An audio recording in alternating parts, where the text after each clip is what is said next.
வணக்கம், வாழ்க வளமுடன். என்னுடைய பெயர் மாதவன். நான் பெங்களூர்லேருந்து பேசிகிட்ருக்கேன். இந்த தலைப்பு மனதின் இசைவு என்பது பற்றி அல்லது மனம் என்பதை பற்றி வச்சுக்கலாம். மனமது செம்மையானால் மந்திரம் ஜபிக்க வேண்டாம், இது தெரியும். இந்த மனதை செம்மைப்படுத்துவது என்பது என்ன? செம்மைப்படுத்துவதுன்னா செழிப்பாக வச்சுக்கிறது, இல்லை சரியாக வச்சுக்கிறது, நல்லா வச்சுக்கிறது. செம்மைப்படுத்துவதற்கு ஒரு விஞ்ஞான விளக்கு என்னன்னா, டியூன் பண்ணுறது. உங்கள் மனதை நீங்கள் டியூன் செய்து விட்டால் மந்திரங்கள் தேவையில்லை, அதுதான் அர்த்தம். அதுக்கு டியூன் செய்கிறது அப்படிங்கிறதுக்கு தமிழில் இசைப்படுத்துதல், இசைவாக இருத்தல். இதுதான் என்ன சொல்கிறது, ஃப்ரீக்வன்சி மேட்சிங். இறைவனோட ஃப்ரீக்குவன்சிக்கு உங்கள் ஃப்ரீக்குவன்சியை மேட்ச் பண்ணிங்கன்னா அது இசைவாக இருக்கும். அப்பொழுது தான் நீங்கள் மனதை செம்மைப்படுத்துவதாக இருக்கும். ஆக இந்த மனதின் இசைவை செம்மைப்படுத்துவதை தான் நாம் அகத்தவம், தியானம் என்ற பல பெயர்களில் அழைக்கிறோம். அது ஒரு பக்கம்.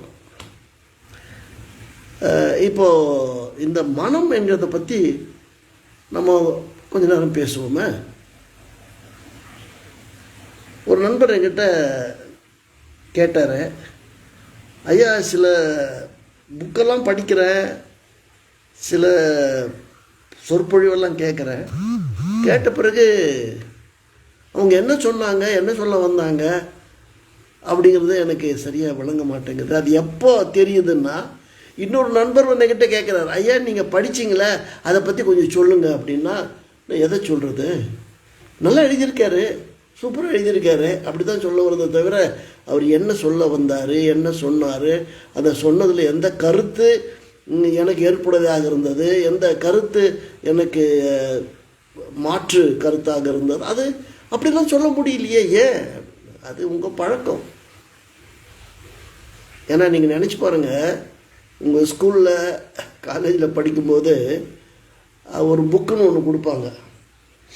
அந்த புக்கு ஒரு சாப்டர் முடிஞ்ச பிறகு ஒரு 5-6 கேள்விகள் இருக்கும். அந்த கேள்விகளுக்கு பதில் அந்த சாப்டர்லேயே இருக்கும். ஸோ அந்த கேள்விக்கு பதிலை தேடி அதை அண்டர்லைன் பண்ணி அல்லது ப்ராக்கெட் போட்டு இந்த கேள்விக்கு இந்த பதில், இந்த கேள்விக்கு இந்த பதில் அப்படின்னு நம்ம அதை மனப்பாடம் பண்ணி எக்ஸாமுக்கு ப்ரிப்பேர் பண்ணி அந்த கேள்வி கேட்டால் பதில் சொல்லுவோம். ஒருவேளை அந்த லிஸ்ட்டில் இல்லாத கேள்வி கேட்டுட்டாங்கன்னா என்ன பண்ணுவீங்க? இல்லை புக்கில் இல்லாத ஒன்றை ஒரு கேள்வியாக கேட்டால் என்ன பண்ணுவீங்க? இல்லை தெரிஞ்ச கேள்வி தான், தெரிஞ்ச பதில் தான், அந்த பதிலை இன்னும் கொஞ்சம் எப்படி கொஞ்சம் கூட்டி விளக்கி சில உதாரணங்களோடு சொல்ல முடியும் அப்படிலாம் பண்ணியிருக்கீங்களா? அப்படி பண்ணல. பொதுவாக கேள்வி பதில், கேள்வி பதில் அது சொன்னாங்கன்னா கரெக்டு, மார்க்கு போயிட்டே இருக்கும். ஆனால் இன்றைக்கி எவ்வளோ சப்ஜெக்ட் கேட்குறோம், எவ்வளோ பேர் பேசுகிறாங்க, என்ன பேசுகிறாங்க, என்ன பேச வந்தாங்க, எனக்கு அதில் என்ன தேவை, அதை பேசுகிறாங்களா அப்படின்லாம் கண்டுபிடிக்கிறது கொஞ்சம் கஷ்டமாக தான் இருக்குது. ஆகையால் அந்த நண்பருக்கு நான் ஒரு ஐடியா சொன்னேன், பாருங்கள் இது எல்லாருக்கும் இருக்கிறது தான், உங்களுக்கு மட்டும் இல்லை. ஏன்னா இந்த உலகத்தில் கோடிக்கணக்கான இன்ஃபர்மேஷன் இன்றைக்கி இருக்குது. அதுவும் கூகுள் சர்ச் என்ஜினில் போயிட்டிங்கன்னா உங்களுக்கு அது 1000 கோடிக்கு மேலே கிடைக்கும். ஆக நீங்கள் ஒரு பிரின்சிபல் வச்சுங்க, ஒரு கோட்பாடு என்னென்னா, 3 கேள்வி கேளுங்க, அந்த 3 கேள்விக்கு பதிலை கண்டுபிடிங்க. அப்படி பிடிச்சிட்டிங்கன்னா உங்களுக்கு பாதி சப்ஜெக்ட் தெரிஞ்ச மாதிரி. என்ன கேள்வி, என்ன இது அப்படின்னு. ஐயா, எந்த கேள்வி கேட்கறதுக்கு முன்னால் தலைப்புன்னு ஒன்று இருக்கும், டாபிக். அந்த தலைப்பு முதல்ல புரிஞ்சுக்குங்க. ரைட்? அந்த தலைப்பு புரிஞ்சாதான் உங்களுக்கு அதுக்கு உரிய பதிலை தேடுறது கொஞ்சம் ஈஸியாக இருக்கும். இப்போது மனம் என்பதை பற்றி பேச சொன்னாங்க. எப்படி பேசலாம், என்ன சொல்லலாம் அப்படின்னு. ஓகே, பரவாயில்ல. இந்த மனமே எடுத்துக்கலாம் ஒரு சப்ஜெக்டா. முதல்ல என்ன, மனம் என்றால் என்ன, மனம் ஏன், மனம் எப்படி, இந்த 3 பதிலை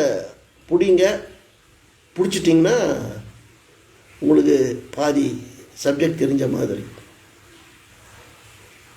இப்போ நானே உங்களுக்கு அதை விளக்கமாக சொல்கிறேன். மனம் என்றால் என்ன, அதை பற்றி விளக்கம் வந்தவங்க 1008 சொல்லுவாங்க, 58 சொல்லுவாங்க, என்னென்னோ சொல்லுவாங்க. நமக்கு கொஞ்சம் புரிஞ்ச மாதிரி இருக்கும், புரியாத மாதிரி இருக்கும். இது ரொம்ப தெளிவாக எப்படி புரிஞ்சுக்கணுன்னா, நம்மக்கிட்ட 5 புலன்கள் இருக்கிறது இல்லையா? அந்த கண், காது, மூக்கு, நாக்கு, தோல் அப்படிம்பாங்க. மனம் என்பது ஒரு 6வது புலன். அதுதான் மனிதனை 6 அறிவு படைத்தவன் என்று சொல்லுவது. 6வது புலன் அறிவு ஆராய்ச்சிக்கு பயன்படுவது. அந்த 6வது புலனோட பெயர் மனம். மனம் மனம் அது 6வது புலன். ஆமாம், புலனுக்கு எட்டாதவை எத்தனையோ இருக்கிறது. இந்த வானத்தை அண்ணாந்து பார்த்தீங்கன்னா எத்தனை நட்சத்திரம் இருக்கு. அந்த கடல் வானத்தை தொடும் இடத்துல என்ன இருக்கிறது, உங்கள் மனதிலே என்ன இருக்கிறது. இதெல்லாம் எந்த புலன் உனக்கு சொல்லும்? எந்த புலனும் சொல்லாது. ஆனால் மனம் என்கிற 6வது புலன் சொல்லும். அதற்காகத்தான் மனிதனிடம் மனம் என்ற ஒன்று இருக்கிறது. சடனாக அவர் கேட்பார், என்ன சார் நீங்கள் மனுஷனுக்கு மட்டும் மனம்ன்றீங்க, வேற உயிரினங்களுக்கு மனம் இல்லையா, இல்லை அந்த ஜடப்பொருளுக்கு மனம் இல்லையா? இல்லை இல்லை இல்லை இல்லை, அதுக்கு மனம் இருக்குது, ஆனால் அதுக்கு வேறு வேறு பேரில் இருக்குது. அந்த பெயரை வச்சு நீங்கள் குழப்பிக்கக்கூடாது. ஃபார் எக்ஸாம்பிள், இரும்புக்கு ஒரு தன்மை இருக்குது, தங்கத்துக்கு ஒரு தன்மை இருக்குது, தகரத்துக்கு ஒரு தன்மை இருக்குது. அந்த தன்மை அதன் மனம்.